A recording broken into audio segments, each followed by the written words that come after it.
Olá, meu nome é Patrick Moreira e esse é o podcast da Morgan Pro. Um podcast sobre a indústria, tecnologia e conhecimentos do universo metal-mecânica. Nosso conteúdo é voltado tanto para profissionais quanto curiosos e hobbyistas. Seja qual for o seu caso, será um prazer ter você conosco.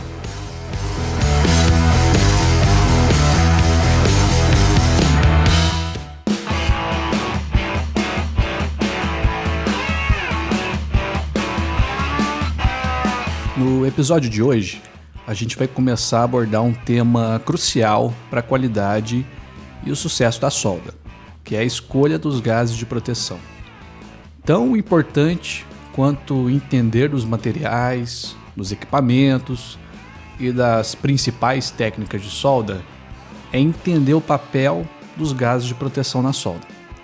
Isso porque eles podem influenciar diretamente na produtividade, qualidade e custos do processo. Nesse episódio, a gente vai começar falando de forma geral sobre o uso de gases nos processos de solda a arco elétrico, explicando como esses gases atuam, as suas principais características e como escolher o melhor gás para cada situação. Na sequência, a gente vai entrar numa parte mais prática, que é a aplicação desses gases no processo de solda TIG. No final desse episódio, eu tenho certeza de que você terá um entendimento mais claro sobre a importância dos gases de proteção e como eles influenciam diretamente o processo de soldagem. Esse assunto é importante para soldadores, compradores, engenheiros e todos aqueles envolvidos no mundo da soldagem. E, se você gosta desse tipo de assunto, já se inscreve na sua plataforma favorita para receber as nossas notificações. Isso porque no próximo episódio a gente vai falar sobre os gases no processo MIG-MAG. Então, sem mais delongas, vamos para a nossa pauta de hoje.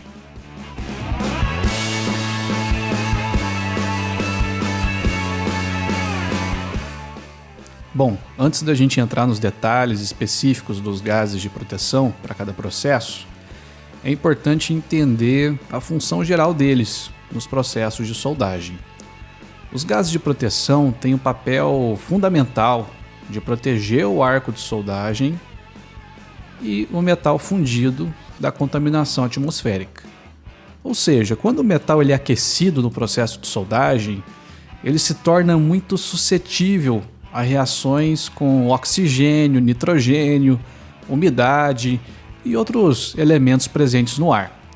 Sem uma proteção adequada, esses elementos podem causar defeitos na solda, desde uma simples oxidação até porosidade, fragilidade e trincas. Nos processos de soldagem MIG-MAG, TIG, solda plasma, o uso de gases de proteção é indispensável. É claro que, atualmente, existem, por exemplo, alguns arames de solda MAG que são o que o pessoal chama de autoprotegidos, ou seja, que não precisam de um gás de proteção, mas ele tem algumas desvantagens e, sinceramente, na prática não é muito comum o uso dele nas indústrias. Então, voltando para o que representa aí 99% dos casos, os gases têm a importante função de criar uma barreira ao redor ali do arco elétrico e da poça de fusão, impedindo então a entrada de elementos que seriam nocivos para o processo. Além disso, eles têm outra função fundamental, que é ajudar a estabilizar o arco elétrico, influenciando ali diretamente no comportamento do metal fundido e na qualidade da solda. Por outro lado, a escolha do gás correto vai além de uma simples proteção gasosa. Diferentes gases proporcionam diferentes características para a solda, como penetração, estabilidade, quantidade de respingos e acabamento superficial. Logo, entender as propriedades de cada gás é fundamental para escolher o mais adequado para cada tipo de solda.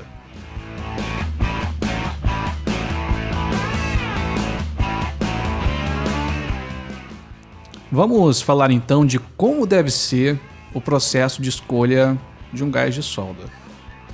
Eu já recebi vários contatos de colegas e clientes me perguntando qual que era o melhor gás de solda, o que até então parece uma pergunta inofensiva, né? Mas, sinceramente, a verdade é que sempre que alguém chegava com essa pergunta para mim, eu acabava fazendo ela voltar com mais algumas perguntas em mente do que quando ela chegou. Isso porque a escolha do gás de proteção adequado para soldagem depende de vários fatores específicos do processo. Para facilitar, eu vou listar aqui 5 perguntas que você deve responder junto com o seu setor de solda quando for escolher ali um gás de proteção.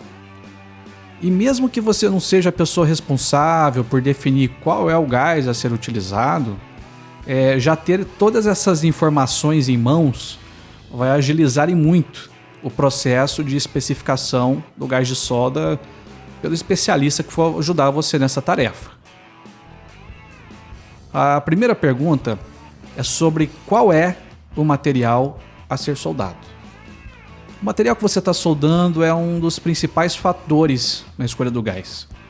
Ou seja, diferentes materiais reagem de maneira diferente com cada um dos gases. Então, saber o material que está sendo soldado é fundamental. E como a maioria das soldas utilizam também metal de adição, como uma vareta ou um arame, por exemplo, saber a composição desse metal de adição é tão importante quanto saber a composição do metal de base. E quando eu falo de composição, não precisa ser necessariamente a especificação completa do material. Pode ser algo mais simples, como identificar que a solda vai ser, por exemplo, entre 2 chapas, uma de aço carbono e a outra de aço inox austenítico, e que vai ser usado ali o arame 309, por exemplo. Com certeza alguém da produção ou da engenharia vai ter esse tipo de informação, que vai ser ali extremamente valiosa na escolha do gás de solda. A segunda pergunta é sobre qual é a espessura do material. A espessura do material, então, também influencia na escolha do gás. Ou seja, materiais de maior espessura podem exigir ali gases que proporcionem ali uma penetração mais profunda, como misturas ali de argônio com hélio ou CO2. Por outro lado, se a solda é numa chapa fina, pode ser importante escolher gases que permitam ali um melhor controle do arco elétrico, que resulte em um acabamento melhor do cordão, ou que permita ali uma quantidade menor de distorções causadas pelo excesso de calor, né? A terceira pergunta é sobre a posição em que a soldagem será realizada. Algumas posições de soldagem, como por exemplo sobre cabeça ou vertical, podem exigir gases que ofereçam ali um maior controle da poça de fusão. Alguns gases podem ser muito bons para soldagem na posição plana, por exemplo, e trazer ganhos expressivos de produtividade. Só que eles têm a desvantagem, para alguns casos, que é de deixar a poça de fusão muito fluida, o que aumenta o risco dessa poça escorrer quando a solda for vertical ou sobre cabeça. A quarta pergunta a ser feita é se o processo precisa de alguma melhoria. Isso porque geralmente não existe um único gás que atenda a um processo de solda, tá? Geralmente é possível utilizar um leque de opções que são corretas tecnicamente, mas que podem trazer pequenas melhorias. Então, entender qual é a dor do processo de solda é muito importante nessa escolha. Por exemplo, não adianta colocar um gás que vai trazer maior penetração, sendo que o processo, naquele momento, está precisando de melhor acabamento. A quinta e última pergunta básica é entender se o custo e a disponibilidade do gás atende à expectativa da produção. Gases com composições muito específicas ou com componentes nobres, como o hélio, podem oferecer vantagens técnicas, como ganho de produtividade, mas é importante avaliar se o custo adicional justifica os benefícios que esse novo gás vai trazer. Mas, nessas horas fica uma dica importante. O certo é considerar e levantar de forma detalhada os custos do processo como um todo. Ou seja, custos com mão de obra, custos com material de adição, custos com energia e, lógico, o próprio custo com o gás, né? E, caso seja realmente decidido pela troca por um gás com uma composição um pouco diferente, não muito usual, o recomendado é que isso aí seja alinhado com antecedência com o fornecedor de gás, porque algumas opções podem ter ali menor disponibilidade em certas regiões, o que vai demandar alterações logísticas ou alteração até de produção por parte do fornecedor.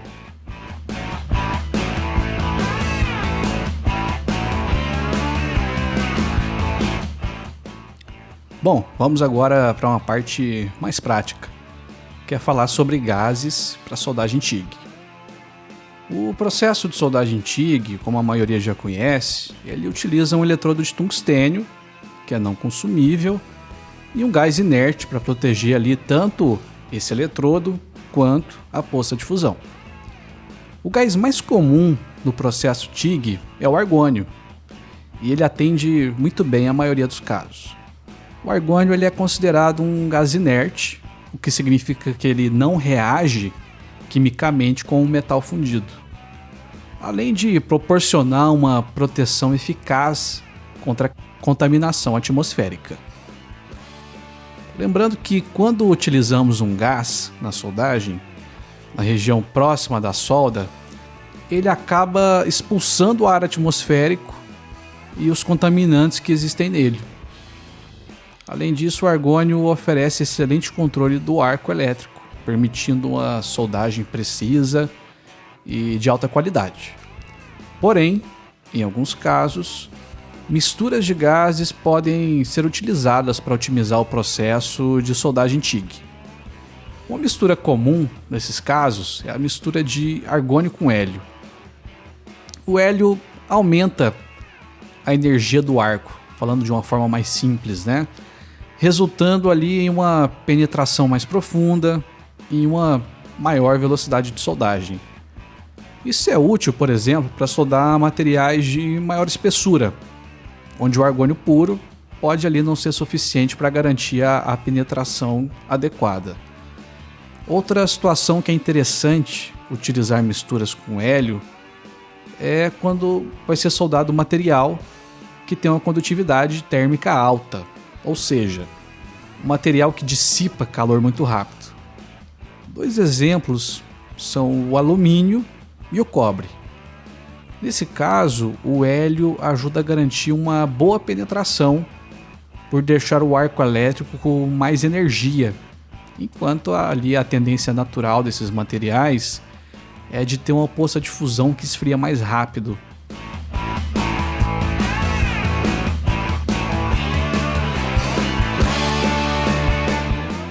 Além da composição do gás, a pureza também desempenha um papel fundamental na soldagem TIG. Ou seja, quanto mais puro for o gás, melhor vai ser a proteção contra a contaminação e maior vai ser a estabilidade do arco. Contaminantes como oxigênio e umidade podem prejudicar a qualidade da solda, causando ali defeitos como porosidade e trincas. Portanto, é essencial garantir que o gás utilizado tem uma pureza adequada e com contaminantes dentro do máximo recomendado para aquele tipo de solda. Lembrando, pessoal, que não existe gás totalmente sem contaminantes, ok?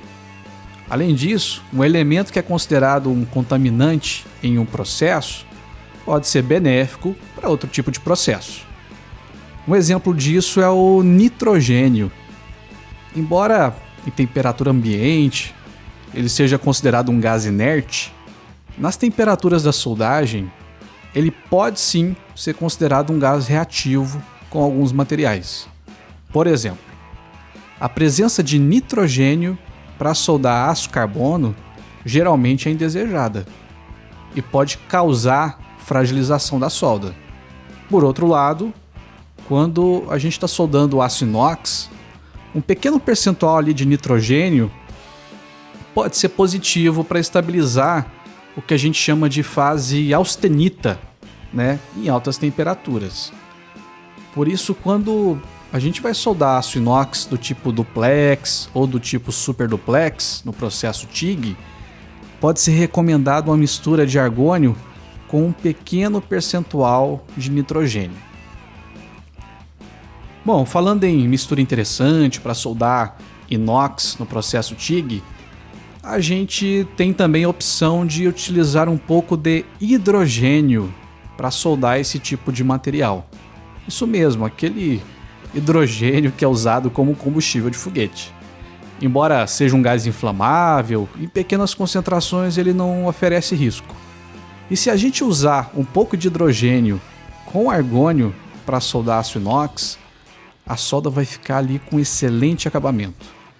Isso porque o hidrogênio é considerado um gás redutor, ou seja, se por um lado o oxigênio oxida os materiais e forma óxidos, o hidrogênio reduz a presença de óxidos formados ali durante a soldagem. Mas, como eu disse anteriormente, o remédio de uns pode ser o veneno de outros. Ou seja, o hidrogênio é considerado um contaminante preocupante na soldagem de aço carbono ou de alumínio, sendo responsável direta ou indiretamente por porosidade e trincas nesses materiais. Voltando ali para o assunto dos contaminantes, tem um que sempre é sinônimo de problema na solda com qualquer material. E esse contaminante é a umidade. A presença de água, mesmo em pequenas quantidades, pode estar ligada ali a problemas como porosidade e trincas em qualquer material soldado. E tem alguns que são ainda mais sensíveis do que outros. Por isso, para soldar alguns materiais, pode ser suficiente utilizar um gás de qualidade normal ou que o mercado geralmente chama de industrial. Mas, em alguns casos, vai ser necessário um gás com alta pureza. Eu não vou falar de números aqui, mas só para dar algumas referências, soldar aço carbono no processo TIG com argônio industrial, que é o que a maioria das empresas fazem, geralmente é suficiente. Mas, quando a gente parte para o aço inox, por exemplo, o argônio industrial pode atender em alguns casos, mas para os mais exigentes já pode começar a apresentar algumas desvantagens no acabamento. Agora, quando a gente vai fazer uma solda TIG de alumínio ou de titânio, por exemplo, aí não tem jeito. O recomendado mesmo é utilizar um argônio de alta pureza.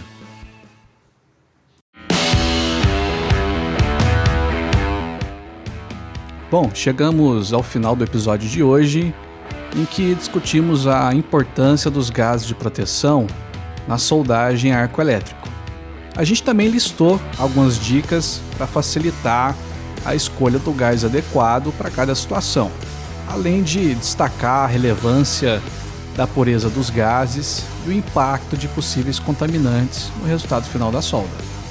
Então, no próximo episódio, a gente vai continuar esse tema e focar nos gases para o processo MIG-MAG.